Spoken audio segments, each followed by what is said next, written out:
자, 2월 8일 목요일 노준현 목사의 날마다 성경 마가복음이 시작됩니다. 예, 잠깐 신명기를 쉬고 마가복음을 보게 되었습니다. 마가복음은 사실 제가 가장 좋아하는 성경 중에 하나인데요. 성경 중에 뭐 더 좋아하는 게 있고 뭐 그런 것이 있다는 게 좀 이상하지만 그래도 가장 친밀하게 다가왔고, 특별히 마가복음서 연구를 제가 신학교 다닐 때 무척 많이 했던 것 같아요. 필사해보기도 하고 마태복음이랑 같이. 마가복음은 일단 제일 짧아요. 복음서 중에서 16장까지밖에 없어요. 마태복음은 28장까지 있고 누가복음은 24장까지 있고 요한복음은 21장까지 있고, 근데 마가복음은 16장까지 있습니다. 특히 누가복음은 24장까지 있어도 한 장의 절수가 뭐 굉장히 많아요. 뭐 70절, 80절까지 되는 장도 있기 때문에 누가복음은 또 긴데, 마가복음은 아주 빠르게 전개되는 스피디한 그래서 굉장히 좀 마가복음을 읽다 보면은 굉장히 스피디하게 예수님의 공생애를 다루고 있습니다. 그리고 이제 신학교 다닐 때 배웠던 것이 마가복음이 가장 좀 오래된 문서일 것이다. 뭐 그런 추측을 하는 신학자들이 많더라.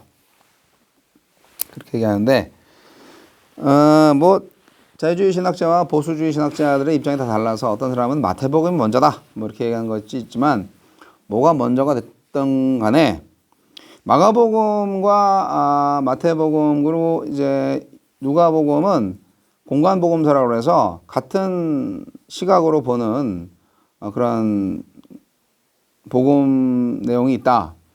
요한복음은 좀 다르게 생각을 하고 세 복음서는 공관복음서라고 얘기하는데, 그 증거로 평행 구절들이 많아요. 그래서 토시 하나 안 틀리고 그대로 마치 베껴 쓴 것처럼, 인용한 것처럼 직접 인용을 한 것 같은 구절들이 꽤 있어요. 같은 사건들을 나누고. 그러니까 이제 마가복음과 마태복음과 누가복음의 저자가 서로 짜고 쓴 게 아니에요. 따로 쓴 거예요. 예.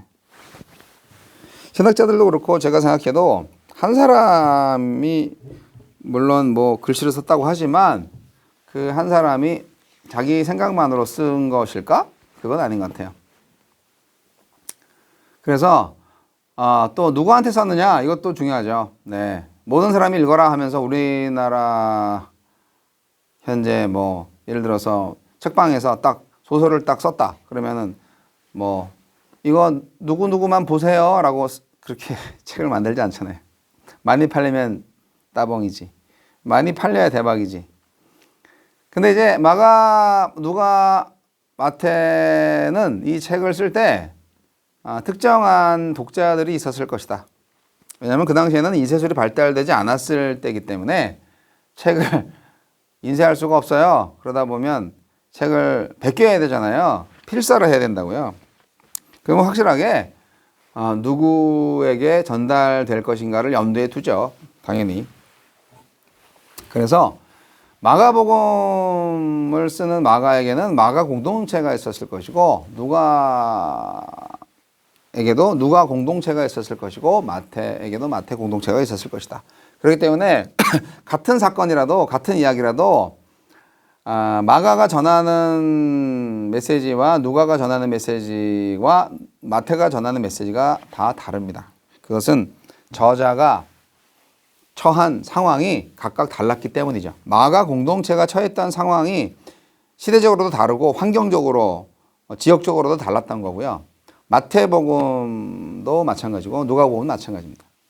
그래서 흔히 우리가 말할 때 마태복음은 유대인을 위한 복음서이며 세계인을 위한 복음서다라고, 모세오경하고 그 구조가 되게 똑같다고 연구한 학자들이 있어요. 근데 마가복음서는 마가 공동체인데 고난을 당하는 사람들에게 특별히 주어진 메시지다. 마가 공동체가 고난을 받고 있었던 거로 많이 추적을 합니다. 그리고 누가복음은 이제 누가 자체가 이방인이라고 볼 수 있기 때문에 이방인을 위한 공동체다. 뭐 그렇게 공동체가 아니라 이방인을 위한 복음서다. 그렇게 얘기를 합니다. 그래서 마태복음에서는 예수님을 유대인의 왕이라고 얘기하고 이제 마가복음에서는 예수님을 고난의 종이라고 얘기하고 그리고 누가복음에서는 뭐 여러 가지 표현들이 있는데 마치 누가가 의사였잖아요. 죄인을 부르러 온 구원자이면서 병자를 치유하러 오신 의사로서 그런 예수님을 많이 표현합니다. 뭐 덧붙여서 말씀드린다면 요한복음은 하나님의 아들 예수 그리스도를 말하고 있다고 보지요. 신학적인 해석입니다. 근데 어쨌든 마가복음에서 정말 빠르게 전개되는 십자가의 비밀 이야기가 펼쳐집니다. 매일 성경에도 마가복음 어떻게 묵상할 것인가 아주 그 성경 개론서에서 나올 법한 그런 해설이 쫙 나오는데요. 굉장히 유익합니다. 이거를 잘 읽어보시면 마가복음을 이해하는데 굉장히 큰 도움이 됩니다. 매일 성경을 보시던 분들도 이런 글을 잘 안 읽으시더라고요. 그래서 마가복음의 개론적인 내용들, 배경적인 내용들을 잘 서술하고 있습니다. 잘 읽어보시고 뭐 인터넷 사이트만 보시는 분들은 이런 건 없죠. 그래서 이제 책이 그래서 있으면 좋죠.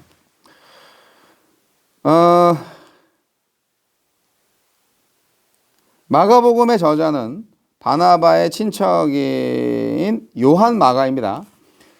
이 사람이 사도행전 12장에 나와요. 거기에 로마에서 그 사람이 로마에서 사도 베드로의 설교를 어느 정도 바탕으로 해서 복음서를 썼다 이렇게 주장을 하는 학자들이 많이 있습니다. 어쨌든 마가복음은 헬라어로 기록됐으니까 그래서 뭐 저자가 헬라어를 쓰는 사람이다. 팔레스타인의 셈어라고 하죠. 아랍어와 히브리어를 말하는 건데 그 말에 그 언어에 익숙하지 않았던 사람이라고 생각을 합니다. 여하튼 뭐 마가복음의 역사적 정황은 결국 이방인 가운데에서 기독교의 전파가 이루어지는 상황. 처음에는 유대교의 한 분파였지만 나중에는 이제 유대교와 별개로 발전하는 기독교를 보여주죠. 여하튼 자 오늘의 말씀 마가복음 1장 1절로 11절 말씀 읽고 해설 읽고 결론을 내겠습니다. 하나님의 아들 예수 그리스도의 복음의 시작이라. 선지자 이사야의 글에 보라 내가 내 사자를 내 앞에 보내노니 그가 내 길을 준비하리라. 광야에 외치는 자의 소리가 있어 이르되 너희는 주의 길을 준비하라. 그의 오실 길을 곧게 하라. 기록된 것과 같이 세례 요한이 광야에 이르러 죄 사함을 받게 하는 회개의 세례를 전파하니 온 유대 지방과 예루살렘 사람이 다 나아가 자기 죄를 자복하고 요단강에서 그에게 세례를 받더라.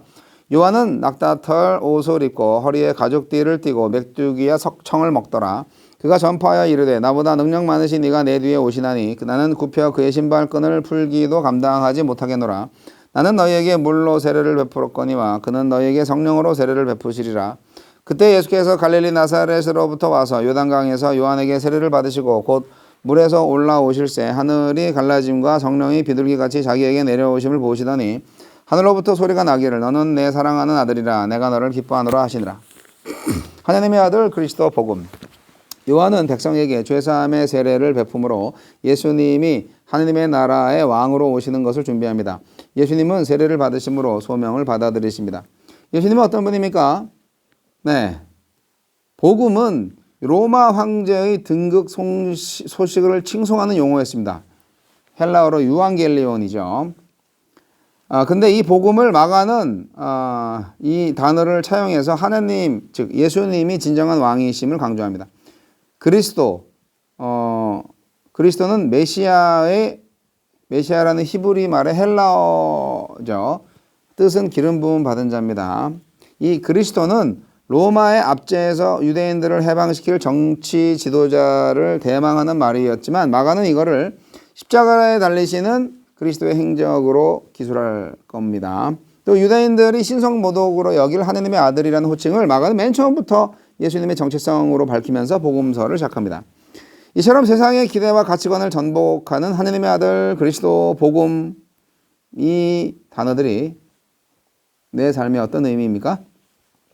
성령으로 침례, 세례를 베푸실 분이 물로 침례, 세례를 베푸는 요한에게 침례, 세례를 받으십니다. 능력 많으신 이가 능력이 적은 이에게 굽히시는 거죠. 죄인이 아닌데 죄인처럼 침례, 세례를 받으십니다. 죄인들의 침례, 세례가 죄 씻음을 상징한다면 죄 없으신 예수님의 침례, 세례는 죽음을 나타냅니다. 죄인을 위해, 죄인을 대신하여 죄인과 함께 죽음으로써 죄인을 살리는 십자가를 침례, 세례로 짊어지신 것입니다. 예수님은 우리가 회개의 무릎을 꿇을 때 내려다보시는 메시아가 아닙니다. 요단강에서 그랬듯 우리와 함께 무릎 꿇고 우리를 끌어안으실 것입니다. 우리에게 주시는 기호는 무엇입니까? 네, 세상을 심판하고 이스라엘을 구원하실 여호와의 날이 엘리야의 등장과 함께 시작될 거라고 믿던 유대인들은 세례 요한이 엘리야의 복장을 하고 가나안 정복의 첫 관문이던 요단강에 나타나자 열광합니다. 하지만 요한은 대중의 기대대로 움직이지 않습니다. 독립운동이 아니라 회개운동을 합니다. 요단강을 건너가 로마와 싸우라 하지 않고 요단강에 잠겨서 죄를 회개하라고 합니다. 물에 흠뻑 젖는 이미지를 통해 장차 오실 예수님이 회개하는 일을 성령으로 흠뻑 적실 것을 생생하게 보여줍니다. 그러니 오늘 우리도 묵은 죄의 습성을 씻고 주님과 새롭게 출발하기 위해서 회개의 강에 뛰어들어야 합니다. 성령의 강에 깊이 잠겨야 합니다. 주여, 옛사람의 길을 버리고 왕이신 예수님의 길을 따라 걷게 하소서. 자, 하느님의 아들 그리스도 복음의 시작이다. 이렇게 마가복음은 아주 빵 터뜨립니다. 마가복음의 서론의 이야기죠. 어떻게 보면은 예수님이 하느님의 아들이고 그리스도라는 것을 유대인과 헬라인들한테, 전 세계 사람들한테 선포하는 거죠. 그 십자가에 달려 죽었던 그 예수 있잖아. 그 죄인, 그가 바로 하느님의 아들이고 그가 메시아야, 그가 그리스도야. 그렇게 빵 얘기하는 거예요. 그의 복음의 시작이다. 네. 유앙겔리온이라는 말을 쓰는 거죠. 로마 황제의 등극을 표명할 때 쓰던 그 단어를 사용해서 말이에요. 재밌죠? 진정한 복음이네요. 네, 이 마가복음이야말로 진짜 복음입니다. 이 죄로 관영한 세상에 마가가 진정한 복음을 선포합니다. 바로 예수가 오셨다고, 예수의 소식이 있다고. 예수는 하느님의 아들이고 그가 하느님의 나라를 가져온 왕이다. 메시아다. 하느님의 기름 부음 받은 자로 오셨다. 그래서 이 예수님을 통해서 하느님의 통치가 이제 시작되었다. 다시 그런 말을 하는 겁니다.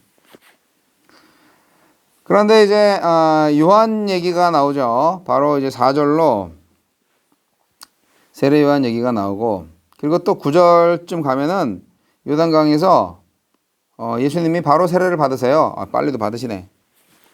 마태복음이나 누가복음 보면은 예수님의 탄생 이야기가 쫙 살펴 있어요. 누가복음은 4장까지 뭐 돼야 뭐 이렇게. 마태복음은 마찬가지고. 탄생 이야기가 쫙 있어요. 족보 이야기도 쫙 있고.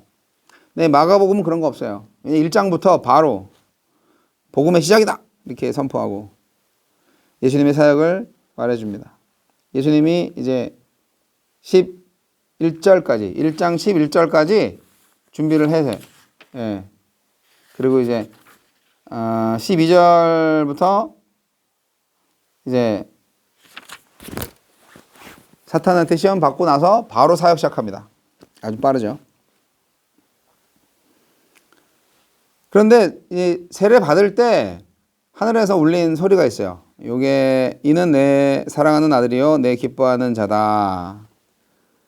하늘이 갈라지고 성령이 비둘기같이 내려왔다고 해요.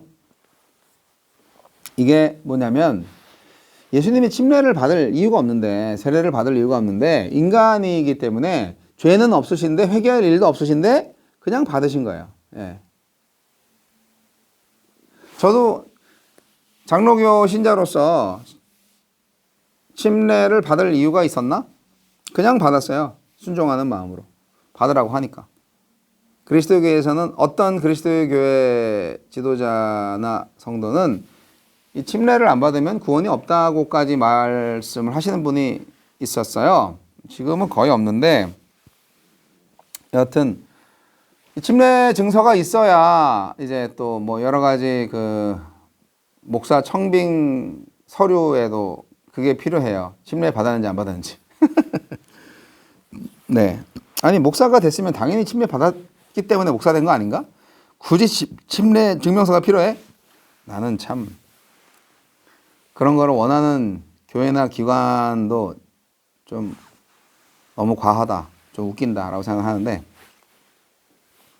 여하튼 예수님이 침례를 받으셨어요. 예, 받을 필요가 없는 분인데 그게 예수님의 모습입니다. 받을 필요가 없는데도 받은 거죠. 결국 완벽한 신이면서 동시에 완전한 인간으로서 사역을 준비하신 겁니다. 그때 하나님이 내 사랑하는 아들이다, 내가 너를 기뻐하노라, 그렇게 칭찬하신 거 아니에요. 네, 바로 이겁니다. 이걸 우리도 해야 됩니다. 죄가 없지만 죄가 있는 자가 받는 회개의 침례를 받은 것처럼 우리도 그들과 똑같은 과정을 거쳐서 그들과 함께 살면서 하나님의 말씀을, 복음을 선포하는 거죠. 희망과 사랑과 생명을 불어넣는 거죠. 예수님의 사역, 다시 오늘날 교회가 시작해야 됩니다.